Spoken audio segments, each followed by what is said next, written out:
और इस सेमिनार का एक पर्पस जो है वो हमारे लिए जानना बहुत ज़रूरी है। ओरिएंटेशन एक वर्ड होता है, ओरिएंटेशन, ठीक है। ओरिएंटेशन बहुत इंपॉर्टेंट सेगमेंट होता है। मैं मान के चल रहा हूँ आप लोग यूथ हो और एक बहुत ताकत है आपके अंदर, आप एक मिसाइल की तरह हो, ठीक है, चाहे उसके पास न्यूक्लियर वॉरहेड है या जो भी है, बहुत एनर्जी है। बट मिसाइल जो होती है अगर वो गाइडेड नहीं हो, अगर उसको उसका लक्ष्य नहीं पता हो, तो वो सेल्फ डिस्ट्रैक्टिंग मोड में चली जाती है, ठीक है। अगर हमें पता है कि भाई हमें फलाना टेरिटरी पे अटैक करना है और हमने उसको सही डायरेक्शन में मोड़ दिया, सो वो मिसाइल क्या होगी, वो मिसाइल जो होगी वो जाकर अपना काम करेगी। लेकिन अगर वही सोचो उल्टा उसी देश के ऊपर घूम जाए तब, तो क्या करेगी, सेल्फ डिस्ट्रक्टिंग मोड में चली जाती है। एक्चुअली में आप सभी वो सेगमेंट हो, वो ताकतवर हथियार हो, अगर इसको सही ढंग से हम लोग ओरिएंट करते हैं सो डेफिनेटली वो अपने क्या होगा, अपने लक्ष्य को, अपने जो उसका जो टारगेट है उसको वो अचीव कर सकती है। इसीलिए ओरिएंटेशन एक बहुत इंपॉर्टेंट सेगमेंट होता है, जहां पर हम इस चीज को पाना चाहते हैं, हम उसके लिए अपनी प्लानिंग को तैयार करते हैं। सो आज का जो हमारा सेमिनार है 7 steps of success.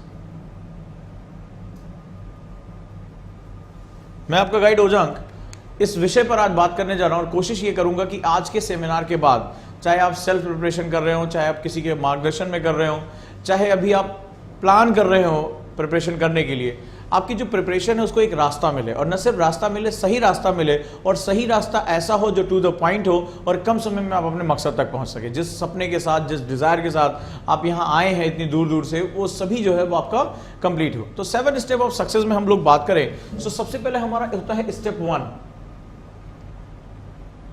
Step 1 that is known as clearing your mind.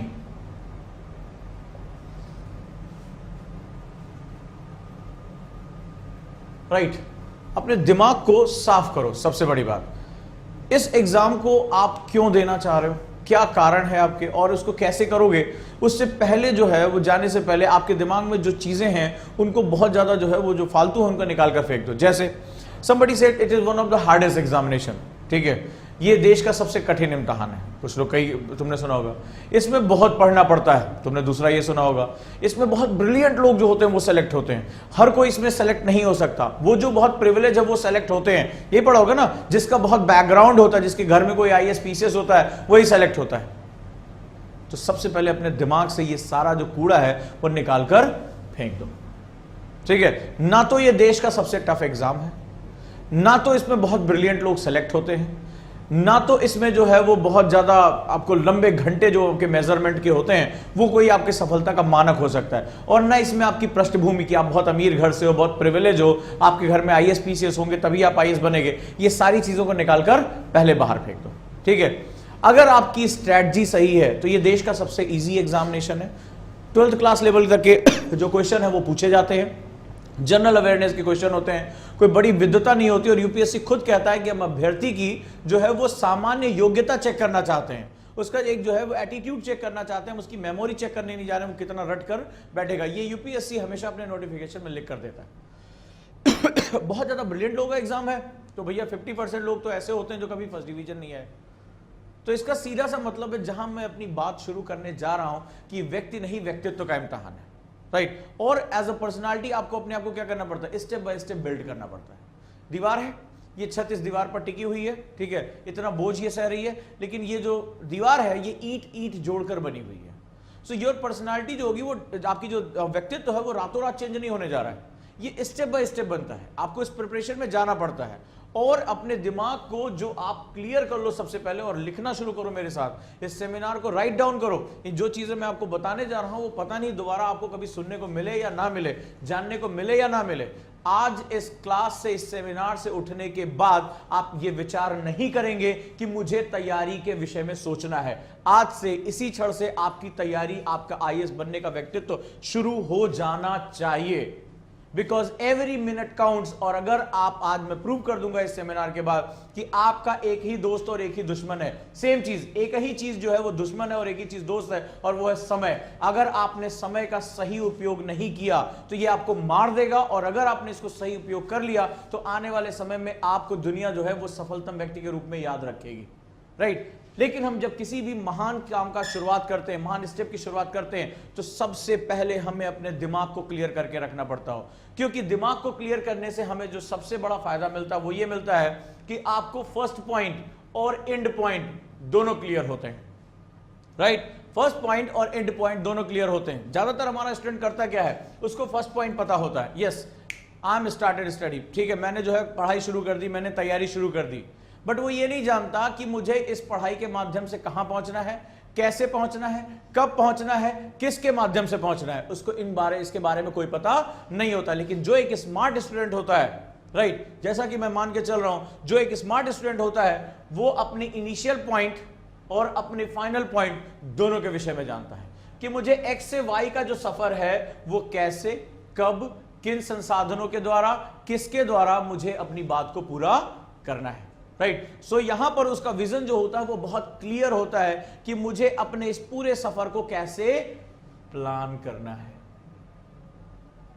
कैसे प्लान करना है। मेरा आज का दिन, मेरा कल का दिन, मेरा हफ्ता, मेरा महीना, मेरा 6 महीना और मेरा साल, ये सारी चीजें क्या होंगी, प्लान होंगी, राइट। ये सारी प्लान होंगी, इसी को हम लोग बोलते हैं स्ट्रैटेजी, रणनीति। This is known as strategy या रणनीति, और एक्चुअली में यही सब कुछ है। इफ यू थिंक, अगर मैं बात करूं, IAS is all about strategy and more than hard work, more than hard work. IAS का जो एग्जाम है वो बेसिकली आपकी रणनीति जितनी सटीक होगी, यानी पहला बिंदु और अंतिम बिंदु जितना ही ज्यादा आपका कैलकुलेटेड होगा, आपके लिए सफलता पाना इसमें उतना ही आसान होगा। सॉरी टू से, अक्सर आप लोगों को इंस्टीट्यूट बताते हैं कि बहुत कठिन एग्जाम है, बहुत मुश्किलों से जाएगा, मैं उल्टी बात कर रहा हूं। It is one of the most easiest examination in the world, ठीक है, इट इज द मोस्ट, जिसे कहते हैं general examination in the world. बहुत ही कॉमन बच्चे सेलेक्ट होते हैं, बहुत ज्यादा वो उनके साथ कोई बहुत ज्यादा चीजें नहीं होती हैं, बट एक ही चीज उनमें कॉमन होती है, वो अपने व्यक्तित्व निर्माण पे काम करते हैं, वो अपने फर्स्ट पॉइंट और एंड पॉइंट दोनों को क्या करते हैं, कैलकुलेट करते हैं। It's a very easy process. So अगर आप ये सोच रहे हो कि मैं आपको बहुत कोई कठिनाई वाली चीज बताऊंगा, तो रियली सॉरी, मैं आपको वो चीजें बताने जा रहा हूं जो आपको रियली में बहुत ज्यादा हेल्प करेंगी। So it is all about strategy, and it's strategy is all about nothing but the smart studies, smart studies. So you must know the rules of smart studies, ठीक है। हार्ड वर्क, आप चाहे 15 घंटे पढ़ो, चाहे 16 घंटे कुर्सी पे बैठे रहो, किताबें खुली हुई हैं, आपको बिल्कुल नहीं पता कि इसका मुझे क्या करना है, आप उसको पढ़े जा रहे हो, बहुत अधिक मेहनत कर रहे हो, हाईलाइट से अंडरलाइन कर रहे हो, फिर उसको कॉपी में लिख रहे हो, लेकिन तुम्हें पता ही नहीं कि तुम्हारा पर्पस क्या है, तुम्हें जाना कहाँ है, तुम्हें इसका एंड पॉइंट क्या है, तुम्हें इससे क्या निकालना है, तुम्हारा रास्ता कैसे है, इसके बारे में तुम्हें कोई जानकारी नहीं है। So it is hard work से कहीं ज्यादा ये स्ट्रैटेजी का गेम है। स्ट्रैटेजी का मतलब क्या होता है, स्ट्रैटेजी का मतलब तुमने सुना होगा, एक मुगल शासक भारत में जो आता है और सामने एक बहुत बड़ी सेना होती है, ठीक है, तो उसके सैनिक कहते हैं कि सब हम लोग सर तो बहुत कम है और ये सामने तो बहुत बड़ी सेना है, हाथियों से पूरी जो है सेना है, इतनी बड़ी हाथियों वाली सेना ही नहीं किसी के पास। तो बोलता है कुछ नहीं करना है, इनके हाथियों को इनका दुश्मन बना देते हैं, और कहता है कि मुझे कुछ 2 धनुर्धर चाहिए, और मुझे केवल वो जो ऊपर राजा बैठा हुआ हाथी के ऊपर, क्योंकि हाथी के ऊपर बैठा हुआ सबसे ऊंचा है, तो इसलिए उस पर निशाना लगाना आसान है, एक बार उसको मार दो, इसकी सेना क्या हो जाएगी, राजा विहीन हो जाएगी, हम जीत लेंगे। और उसने क्या किया, उसने अपनी छोटी की सेना के साथ जो है उसने उस राजा की आंख में तीर मार दिया, वो राजा जो है वो मर गया, और क्या वो उसके हाथी ही तितर बितर करके उसकी सेना को ही कुचल के निकल गए। आगे इतिहास गवाह है। तो कुल मिलाकर कहानी यह है कि आपके लिए युद्ध बड़ा या छोटा नहीं हो सकता, आपके लिए जो सबसे महत्वपूर्ण है वो आपकी स्ट्रैटेजी है। You have to work on your strategy, और स्ट्रैटेजी का जो सबसे महत्वपूर्ण पॉइंट होता है, आपको अपनी सफलता के हर बिंदु के बारे में पता होना चाहिए कि मुझे कब, कहां, कैसे और किसके साथ इसको अचीव करना है। कब यानी कि मैं कैसे जाऊंगा, किसके साथ, मेरे घर में कोई है या मेरी कोई कोचिंग है या कोई मेरा टीचर है, किसके साथ अगर मैं बात करूंगा कौन कौन सी बुक्स का इस्तेमाल करूंगा, कैसे मेरी पढ़ाई के मेथड्स क्या होंगे, मेरी रीडिंग, मेरी राइटिंग, मेरी स्पीकिंग, इन सब के विषय में आपका पहले से क्या होना चाहिए, प्रिपरेशन हो जानी चाहिए। ऐसा नहीं है कि आप आने के बाद जो है वो अचानक से कुछ नया इवॉल्व करोगे। तो जो स्टूडेंट होता है वो क्या करता है, अपनी रणनीति पर पहले काम करना शुरू कर देता है। अगर वो जानता है कि मेरी कमजोरी राइटिंग है, मुझे लिखना नहीं आता, सो वो अपने दिन का एक पर्टिकुलर टाइम क्या करेगा, अपने राइटिंग पर डिवोट करेगा। लेकिन एक स्टूडेंट जिसको कुछ नहीं पता, जिसके रणनीति के बारे में उसको कुछ नहीं पता, वो बस भागता हुआ चला जाएगा। लॉ पहले कोर्स पूरा कर लेते हैं, फिर कभी हम देखेंगे राइटिंग के भाषा में।